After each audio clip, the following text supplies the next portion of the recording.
introduction. Look at him, look at him. Good morning, everybody. Welcome to day 22 of the Democrat shutdown.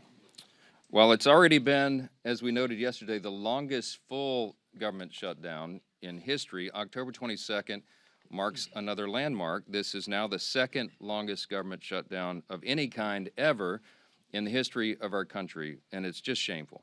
Democrats keep making history, but they're doing it for all the wrong reasons. The contrast is the split screen, and I've referenced that at this podium a few times already, but I just think it's an important thing to point out, because that contrast between the two parties grows more glaring with each passing day, and you can look at all the evidence for yourself. There is, of course, a literal split screen every day. You've got Republicans and Democrats out all over the airwaves, burning them up, speaking directly to the American people, but you'll note that there's a key difference between the messages of the two sides. The Republicans are all repeating the same simple truth, and that is why that message is resonating with the American people, and that's what the polling indicates. At the same time, on the other side, the Democrats are doing their very best to obscure and create distractions from that simple truth.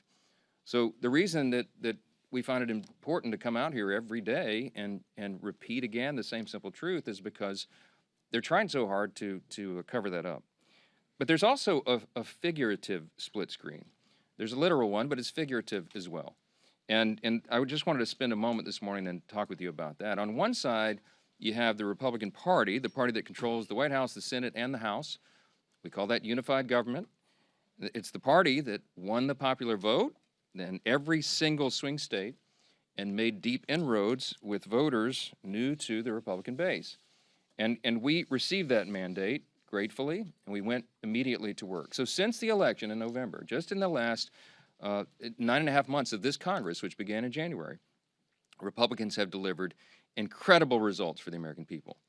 And we could stand up here and spend an hour going through just the bullet points and highlights of all that, but we put a few on the handy chart over here. But just think of what's been accomplished in the last 9.5 months. A couple of things listed here. We passed the historic Working Families Tax Cut, one of the most landmark pieces of legislation ever passed by the U.S. Congress for the benefit of the American people. We slashed taxes for hardworking Americans, geared for the lower and middle class earners who needed that assistance. We cut hundreds of billions of dollars in fraud, waste, and abuse from government. We solved the border crisis. We are working now to solve the crime crisis in major cities around America. We strengthened Medicaid. We improved health care access, and we lowered premiums with our legislation. We have restored peace through strength, thanks be to God, and we are ending wars around the globe. And we've restored common sense to a government that sorely needed it. That's part of the mandate that was given to us by the American people in the fall. And most recently, we did our jobs, and we passed a clean, nonpartisan CR to keep the government open for the people.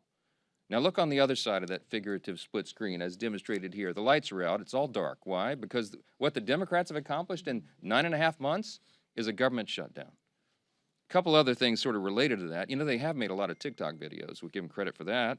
They've also assaulted law enforcement officers. One of them's on trial for that. They've openly embraced and rallied with communists and socialists, most recently across the country on Saturday. They voted to raise taxes on millions of hardworking Americans at the worst possible time. They have voted against reducing fraud, waste, and abuse in government, and they have now voted, collectively, Democrats in Congress have voted 12 times to keep the government closed down. But it doesn't stop there. The Democrat shutdown is a glaring example of just how far the Democratic Party has strayed from common sense. Remember the simple truth here. It was over a month ago now that we passed the Republicans passed the clean, short-term, continuing resolution. It's nonpartisan. No gimmicks, no tricks, no riders, no partisan Republican policy priorities added to that. It's 24 pages in length, as we've discussed so many times, and it is very, very simple. Why? Because it was a very simple good faith effort on our part to preserve our ability to keep negotiating on the full-year funding bills, and of course the other big issues facing the American people. So we wanted to keep the lights on, but what did the Democrats do? Instead of receiving that, voting for it as they have always done in the past, they broke from history and they rejected that. And they offered a counterproposal. Ours was a clean CR. We call theirs a dirty CR, and you all know why. Because they added $1.5 trillion in new spending that would be a mandate including hundreds of billions of taxpayer dollars for health care for illegal aliens. Go to page 57, section 2141 of what they filed. They want to restore funding for left-wing pet projects in foreign countries. And I've given you a list of some of the crazy things that they would include in that.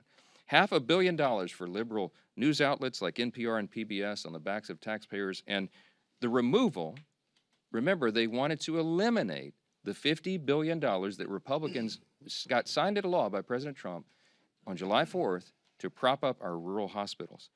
And here's the kicker. The Democrats can't even agree on what they want right now. If you polled congressional Democrats on what it would take to reopen the government, you would not get a uniform answer. Every reporter in the room, by the way, should be asking them that question. Democrats put together this haphazard grab bag of crazy leftist policy proposals when they knew that it would not be agreed upon, and they knew that it was clear that Republicans were working to do the responsible thing and offer a clean CR to fund the government. That's our most basic job here. In their desperation now, they're trying their very best to somehow blame Republicans for the forthcoming health care crisis that they themselves created. By way of just very quick review, for the record, because they're trying to obscure this as well. Let's remember the true origins of the boondoggle that is American health care under Obamacare. Democrats wrote that bill. They passed it into law without a single Republican vote. During the COVID pandemic, Democrats created temporary Obamacare credits, again, without a single Republican vote. Democrats then voted to extend those credits. They set the expiration date on it. And then when they held the majority in the Senate, it was Democrats who chose not to extend those credits beyond this year.